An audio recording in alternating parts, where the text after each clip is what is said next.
Welcome to Roofing Road Trips, the podcast that takes you on a thrilling journey across the world of roofing. From fascinating interviews with roofing experts to on-the-road adventures, we'll uncover the stories, innovations, and challenges that shape the rooftops over our heads. So fasten your seatbelts and join us as we embark on this exciting roofing road trip. Hello and welcome to Roofing Road Trips from Roofers Coffee Shop. My name is Heidi Ellsworth, and one of the topics for the last 5 years has been supply chain and what's happening out there. We see a lot of great progress, but we really don't know. So we asked the experts at USG to come and visit with us about supply chain and really building a resilient supply chain, which is important for everyone's business. So I am very happy to welcome Matt Sylvester and Matthias Ruegge to the show. Welcome, gentlemen. Thank you. Good afternoon. I think I said that it should be Ruegge. Is that right, That's perfect. Matthias? Okay. You nailed I'm it. getting close here. That is great. Well, let's start with some introductions. So, Matt, can you introduce yourself and tell us a little bit about your role at USG? Yeah, my name is Matt Sylvester. I'm the Senior Director of Supply Chain at USG. Supply chain has different functions depending on what company you work with. For USG, it really consists of supply chain planning, the operations, and inbound, outbound logistics, and transportation. We manage from a geographical standpoint everything in the U.S. and Canada. That includes our full product portfolio, sheetrock brand products, and Secure Rock brand roofing products, two examples. And I've been with the company for 24 years. 24 years. Wow. Congratulations. That's awesome. Yeah. Matthias, if you could introduce yourself and tell us with your role with USG.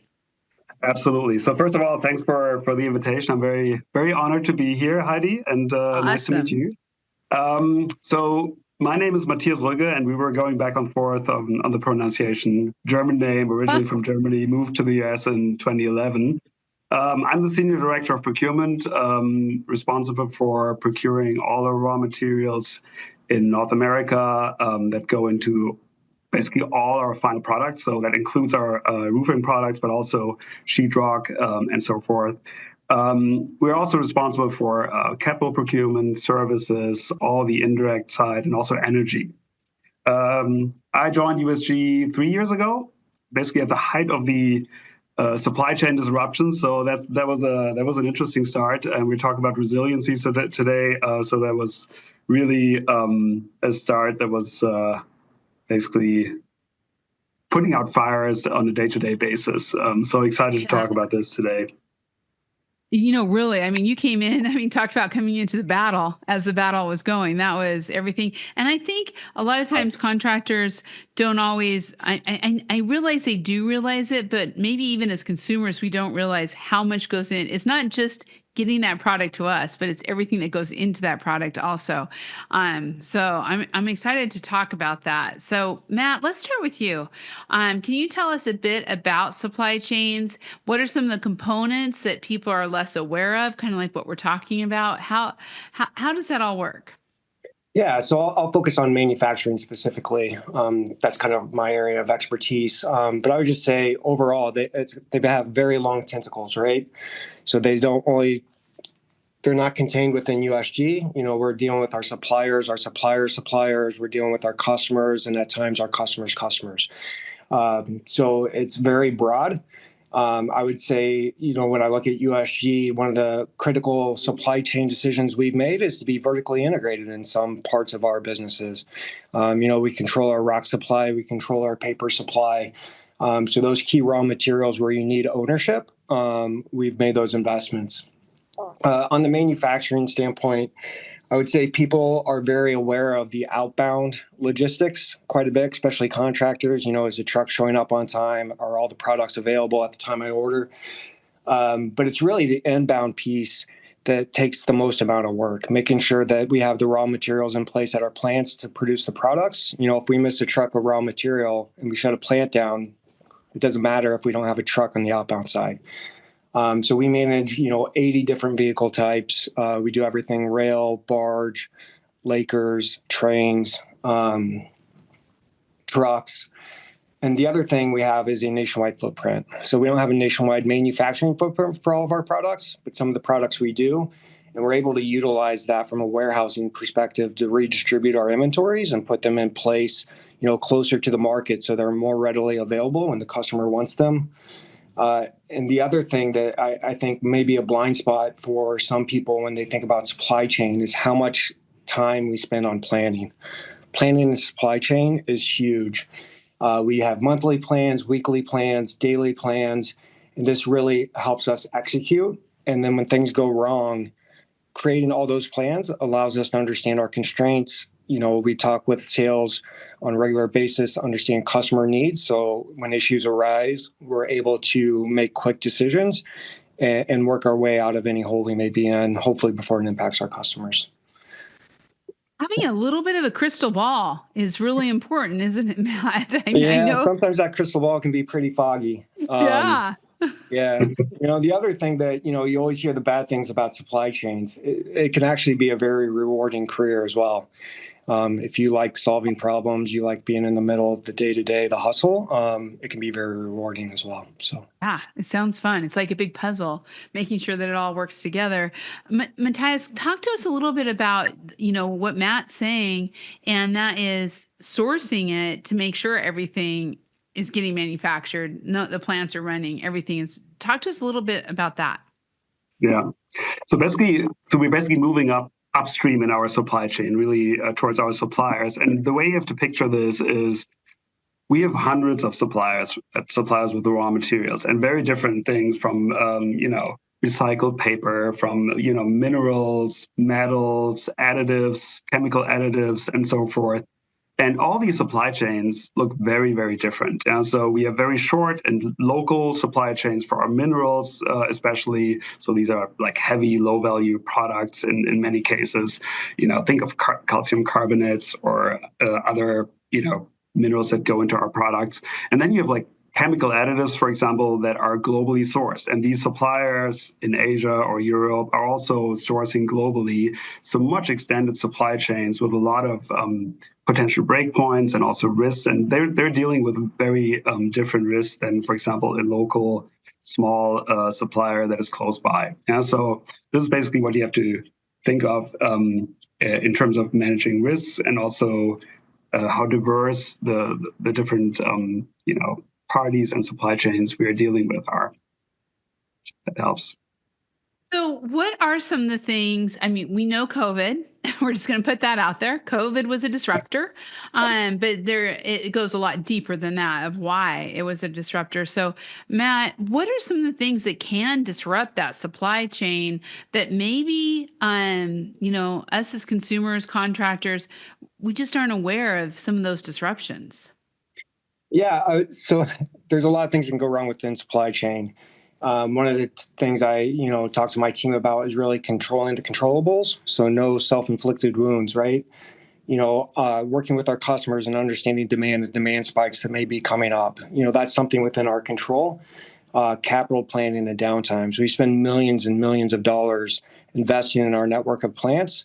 So how we manage those investments, how, when plants go down, how we manage the inventories around that are all within our control. And then, just unplanned downtimes, manufacturing plants they're not 100% reliable. You should expect them to go down, and putting standard work and stuff around that and really controlling the controllables before it gets to the customer is our primary focus.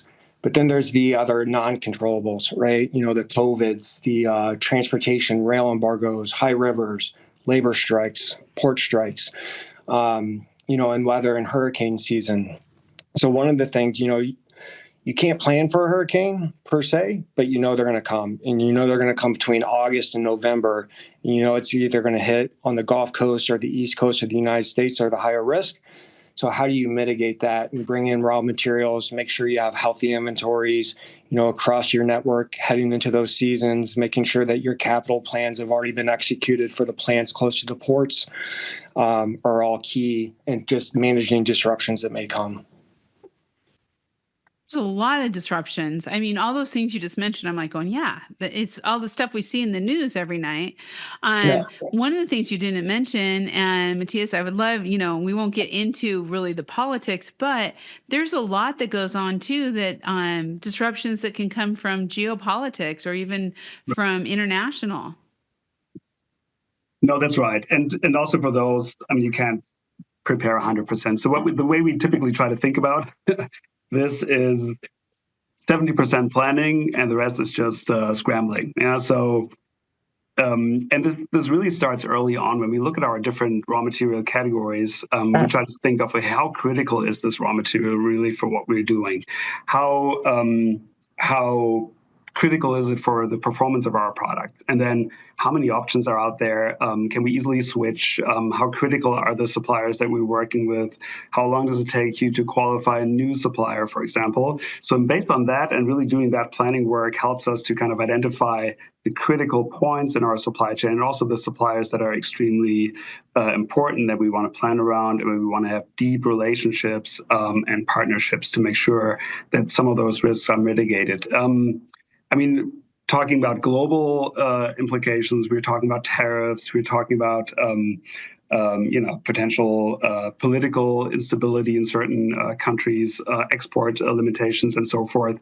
This is something we try to plan for, so that we always, if, for example, we have a supplier from a more risky region, that we also have a secondary supplier or a third supplier that is maybe more closer by or in another country, so that we can easily switch. If that helps. Yeah, it does, because it really has me thinking through a lot of this. And I know when we went through the material shortages and the supply chain after COVID, that how important it was, Matt, for contractors to be aware of this and to have, I love what you just said, Matthias, about building on relationships with your suppliers, but then also how important it is for contractors to build relationships with their suppliers and really how that can go. So maybe, Matt, talk a little bit about contractors understanding disruptions, understanding how important the relationships are to keep, to kind of work together to get past those.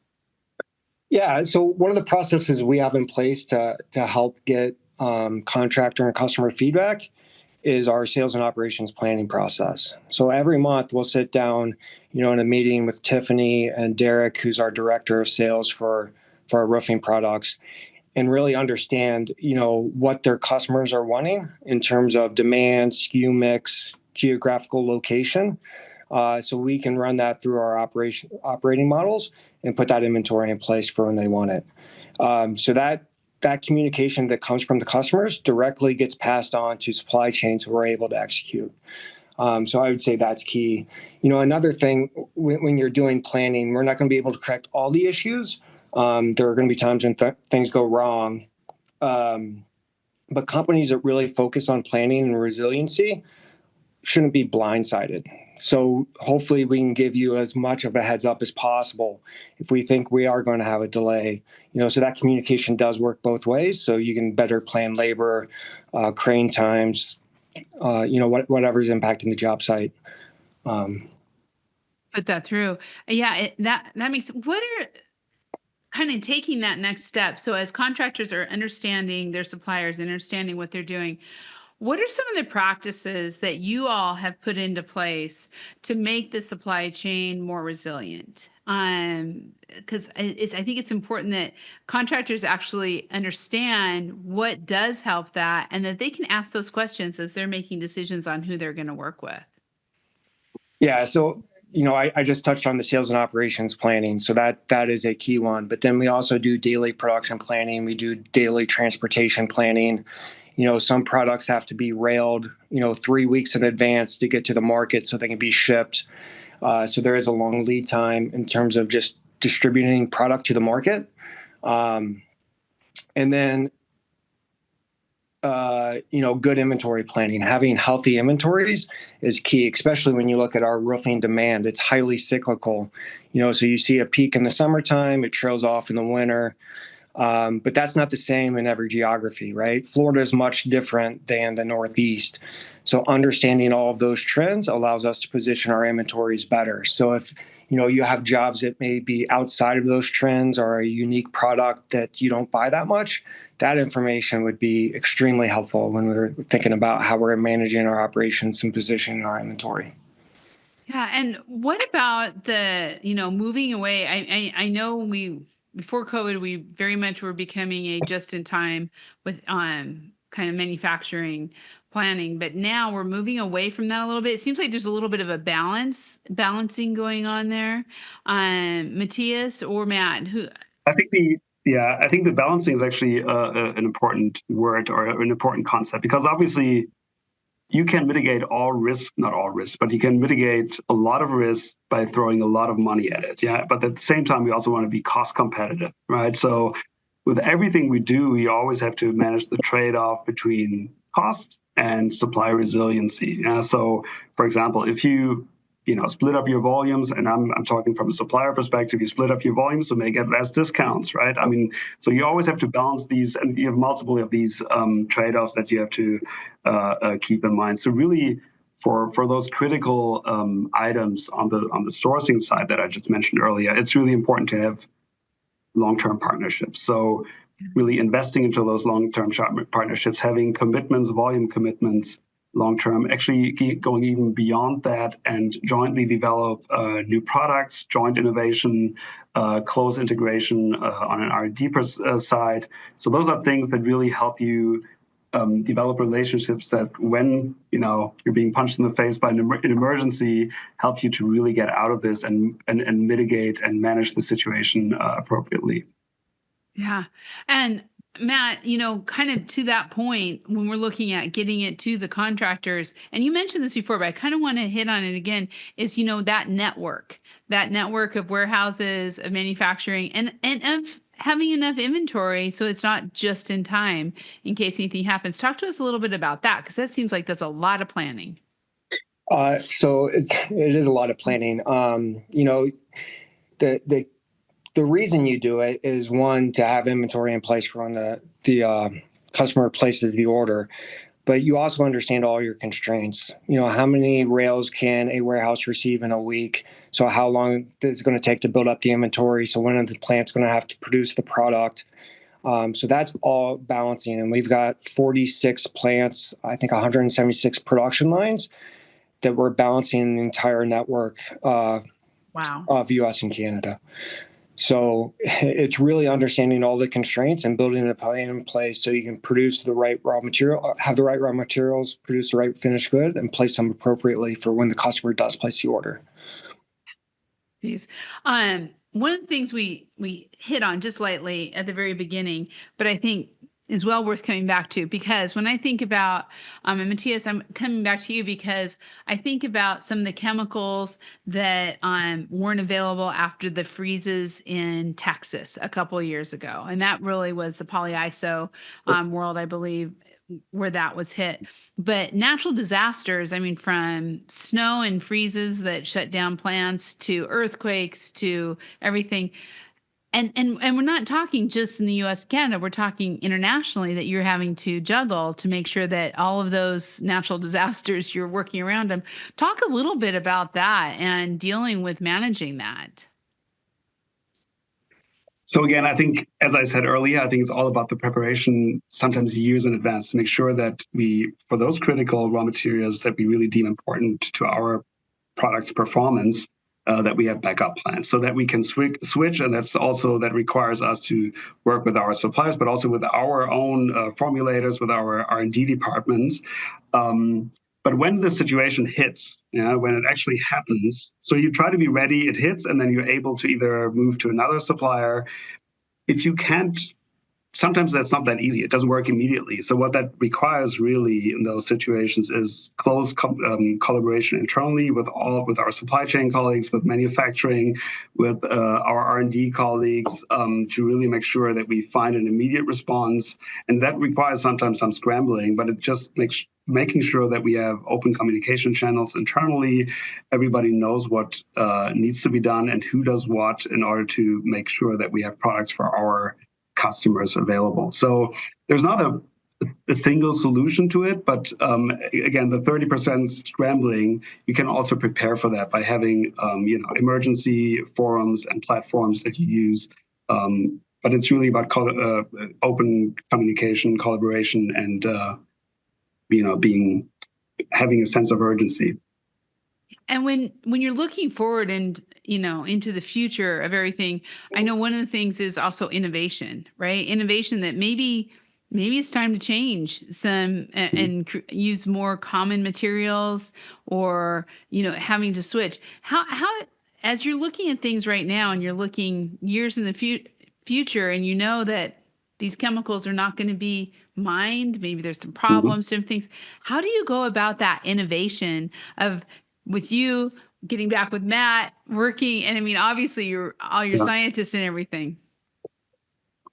So for us, giving you one example, a big theme for us is sustainability. So really coming up with innovation that is driving sustainability and sustainable final products. And that very often requires to reformulate and come up with solutions that are not there yet. So that's an important thing, where we also have to rely on our suppliers to be innovative and come up with solutions. And then we have to see if these solutions that they're proposing are actually performing as we need them to perform to actually make our customers happy.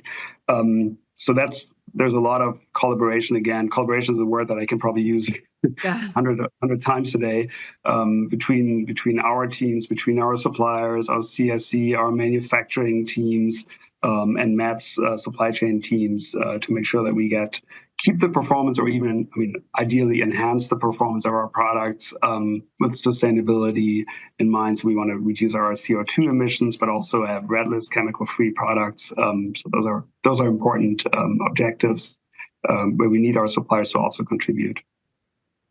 Matt, yeah.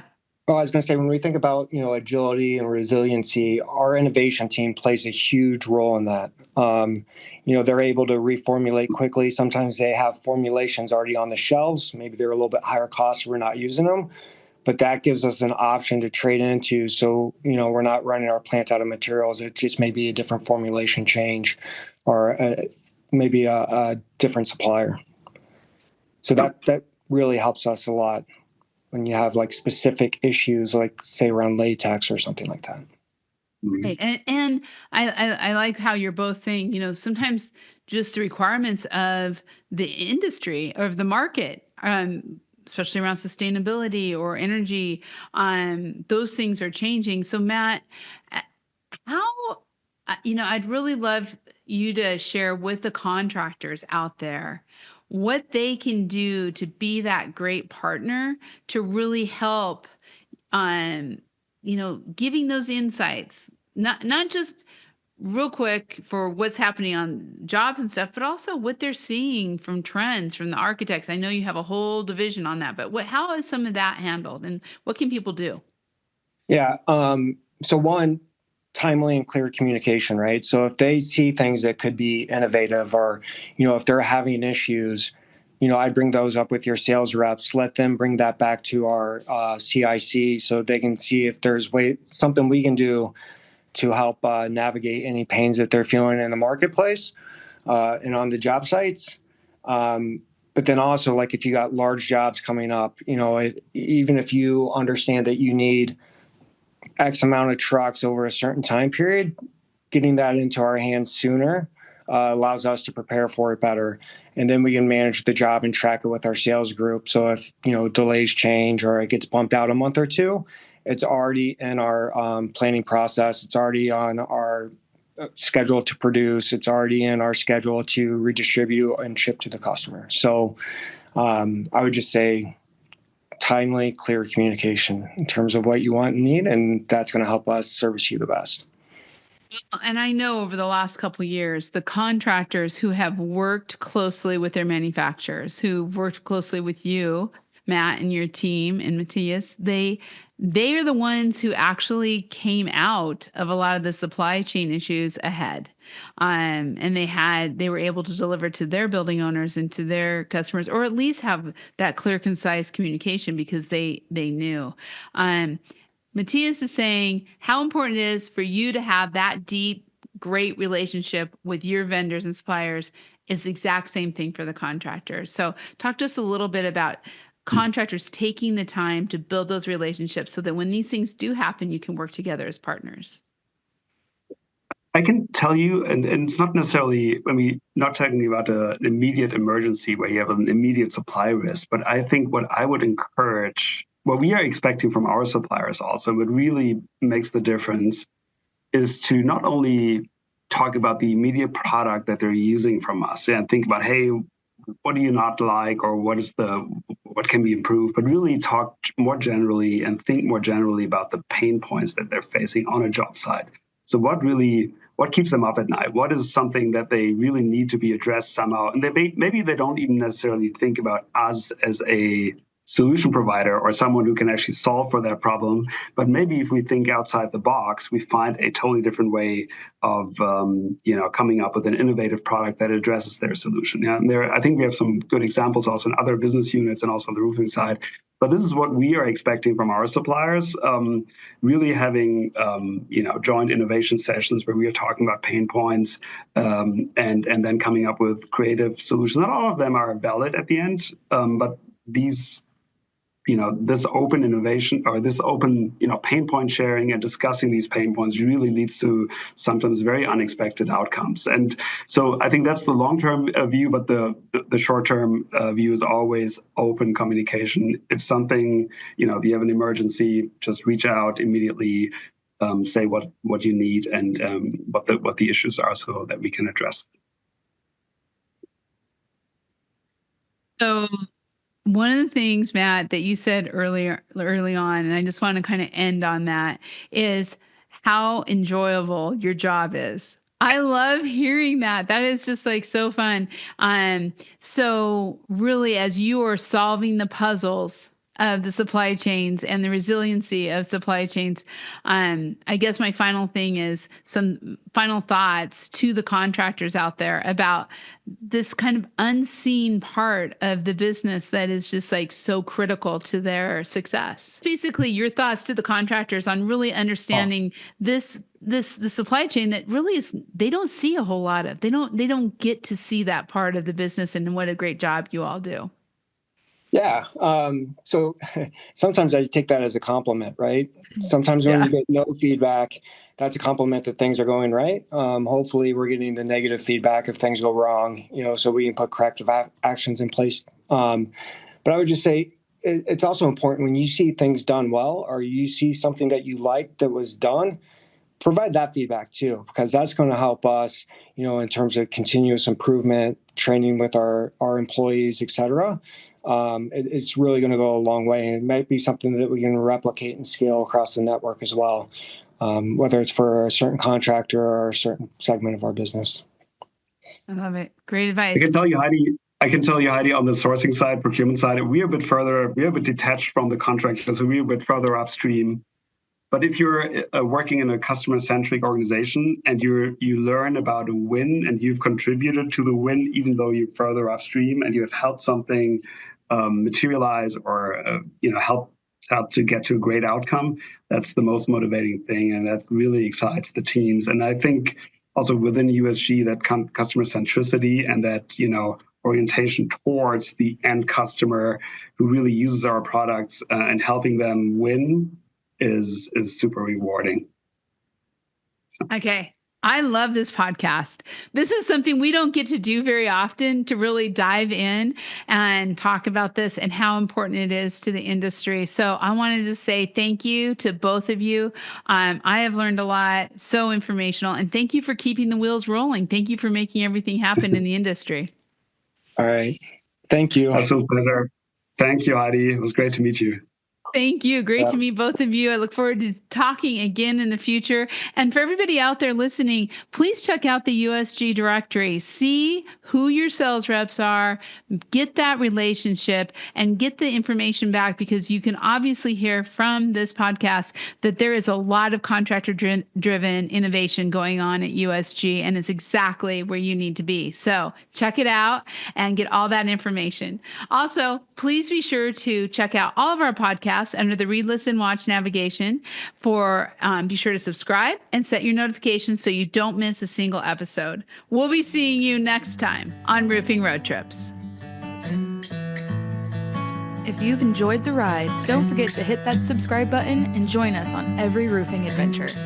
Make sure to visit rooferscoffeeshop.com to learn more. Thanks for tuning in, and we'll catch you on the next roofing road trip.